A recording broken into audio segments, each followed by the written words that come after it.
So I've been thinking lately about what really belongs on a marketing YouTube channel. I was talking with some friends earlier today, and I have a few things that I want to include in this channel because I have two brands really. I have this brand, Dib Dab Digital, which is my business. I've had my business for like 7, 8 years almost at this point, and in that time I've really shifted my focus around a lot, as you would. I originally started with just video and photo production, and then I expanded my skill set to stuff like copywriting, digital artworking, SEO. Obviously social media was always involved because I was like that weird YouTube girl before the word influencer was even a thing. I've added recently email marketing. I learned web design over lockdown and completely rebuilt my website entirely. It's just a big question of what is relevant for me, because as I've expanded that skill set, I have since realized that I want my business model to be less about I have a client, we have meetings every week, I give you XYZ deliverables and we do stuff towards an end goal, and I more want to be able to have a brief, make a thing, and then move on. And I just want to go back to my roots of that sort of content creator, YouTuber model. Obviously, people have to make money through content. So there's things like digital products, which I have in my store. Online services is something that I'm working on, in that most of my services can already be delivered online, but I want to have small little packages that people can purchase in my shop, and then as I work through the backlog, they only provide the information through a little form at checkout, and then they get the result in their email. There's not this ongoing dialogue about it. It would make stuff a little more restricted and a bit less flexible than a traditional service for hire, but it's the sort of workflow I want more, and it keeps the price point lower for a lot of people who may not be able to get the full bells and whistles service. So that's sort of a debacle I've had in what content to produce for the channel, because I am mainly going to be doing educational content. People need to know that I know what I'm talking about. I like sharing this very niche knowledge. I like telling people about how to get your target market to care about what you're doing, how to make a shot look beautiful, how to edit things, what the purpose of SEO is in different contexts, all this sort of stuff. I like sharing that information. But also I want to do it in a nice casual way. I don't want to be overly formal about it. I want people to feel like it's accessible to them. I don't want to use all the big fancy technical words, although sometimes you just have to use them because that's what's relevant. I was just like, where does the flexibility of being a content creator come into that? Because I don't want to just post educational content. I want to have a bit of fun too.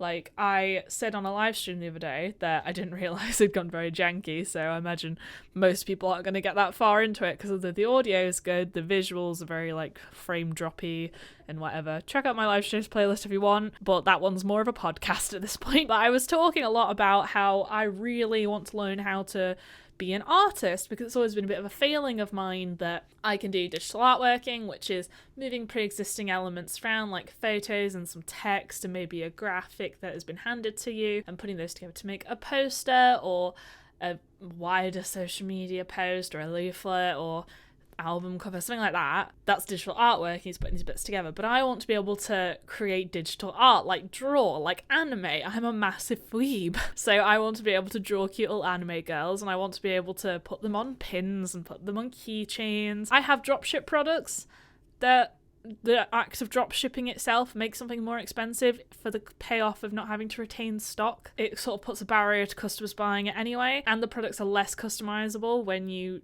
don't just like buy them from a manufacturer, from a supplier, and then have them sitting in your house. I want to be able to do that kind of thing. I need to learn how to draw. I would like to put the process of learning how to draw on the channel. I would like to do that. I feel like I probably will, because that falls very easily into the content creation, talking about how to make money online with your business and e-commerce, that sort of thing. That more easily falls into my remit. But then I got to the issue of I want to do gaming videos too.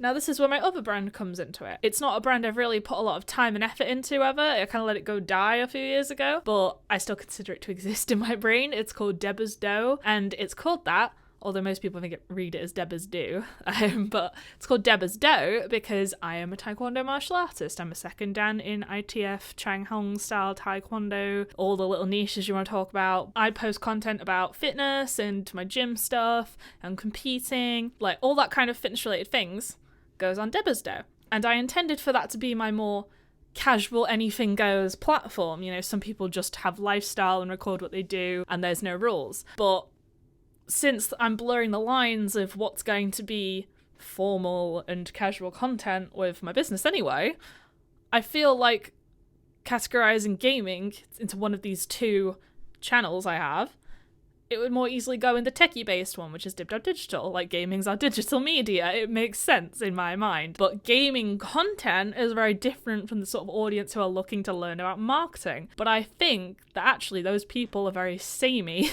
in that it's the tech geeks, it's the people who like to sit at the computer with their fancy setup every day. I feel like that actually is more likely to be the target audience than people who are following me for martial arts stuff, because when I'm at taekwondo competitions and I talk about what I do, unless it's someone whose career also happens to be in the field, 95% of people are like, what are you talking about? I was having this debate with my like gamer friends earlier on Discord, and we sort of fell into the conclusion that gaming would go on Digital. I also sort of wanted a reason to game more. I am not a traditional gamer. I played Pokemon when I was a kid, and I still play Pokemon now, but I never actually played the normal Pokemon games. I always played the Ranger series or the Mystery Dungeon series or something like that.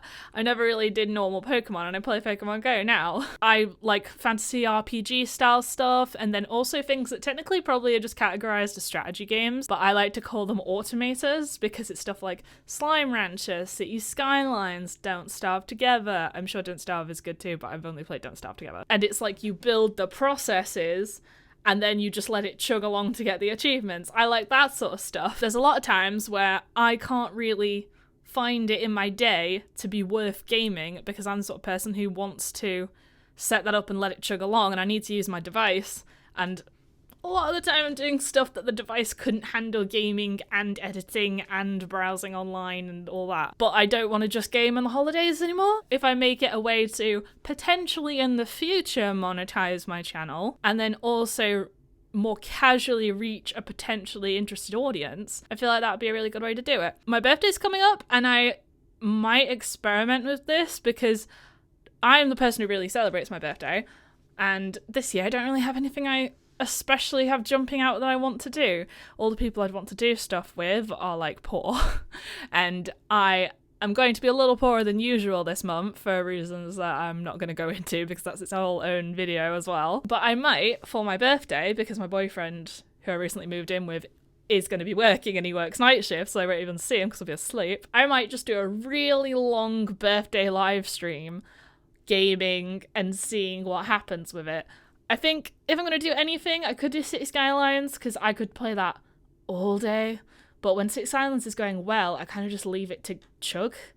So maybe I'll do Slime Rancher instead. But doing Slime Rancher on a Mac is kind of awkward because you need to like do controls that don't really exist on the Mac and trackpad. The controller option that I've done before of connecting a controller to a laptop, but I don't have a Thunderbolt to USB connector, so I don't know. I'm probably going to be, if I'm going to be on it all day, unless I get really hyper-focused locked in on one, I'm probably going to switch between games anyway. Might do TFT for a while, who knows? Because when I play TFT, I literally just pick my team for the season, and I play that, and if I can't get the team I want, I lose. I know the whole point of Teamfight Tactics is adapt to what you get given, but no, mine is find a way to get what I want and win or lose, that's my team. It's always the magical girl option as well, that you need the whole team before you're like glass cannons. Maybe you get 1 or 2 tanks if you're lucky in the whole team, so like Star Guardians. Right now I'm playing Arcanists and anything of that nature that I can't remember the rest of the names of right now because season's gone for ages. That's my sort of playstyle with that, so maybe keep an eye out. My birthday is the 16th of April. If this video goes out before that, if you want to see it. I feel like the conclusion here is, yes, I am all about teaching the technical side of how to do things, how to actually perform highly spec'd out tasks yourself when you can't get a professional to do it for you, learning what buttons to press, learning the consequences of your actions, talking about the difference between search engine optimization, social channel optimization right now. Your video gets categorized, like the gaming video will get categorized as a gaming video, and my educational content will get categorized as probably like business, marketing, communications content, but your channel overall gets categorized as a theme, and this is like techie side, basically anything on a computer. And if I start putting gaming videos on fitness categorized platforms, then that's going to be really inefficient for my social channel optimization. But with search engine optimization, it's more like it's a similar nature because anything that has a search bar is a search engine, but search engine optimization has greater longevity, and also if you get miscategorized as something, then there is a strong chance that you are not going to be able to be found for your primary theme, topic, genre, whatever you want to call it. Whereas on social channel optimization, there's a bit more flexibility there for people to have a variety of things going on. It's more leaning towards the individual piece. Don't know what the overarching point is there, but like, yes, art is probably going to be on here when I start learning how to draw properly, because that can be like a journey of, look, I'm making my own designs for things in addition to just sticking my logo and some patterns and a couple lines of text on things, which those products that I have on my shop right now that dropship, I do genuinely think they're really good. I got this jacket from there. It's my default jacket for this period of my life. I got stopped once because like the print is on the back. Wait. You can barely see. But the print is on the back of it, and I wear a rucksack whenever I go out, so people almost never actually see it. But I took off my rucksack to put something in it at one point, and a woman in the middle of the Arndale in Manchester just stopped me. I was like, where did you get that printed? Are you a photographer? Are you a videographer? What are you doing? So we had a whole conversation about it. I got that printed from the place that I get my stuff dropshipped from. I have some shoes that are beautiful, that I'm good, that I didn't realise they were in American sizing, so I can't wear them myself. I'm gonna have to sell that pair before I can get myself another sample pair. So if you're 5.5 UK style, keep an eye out for that video. I would like to be able to do stuff like that, but then also we're going to trial gaming. So if you want to see me do some #gamergirl stuff on my 26th birthday, because I'm getting old now and I have a baby face and no one realises how old I am half the time, then yeah, keep an eye out for that.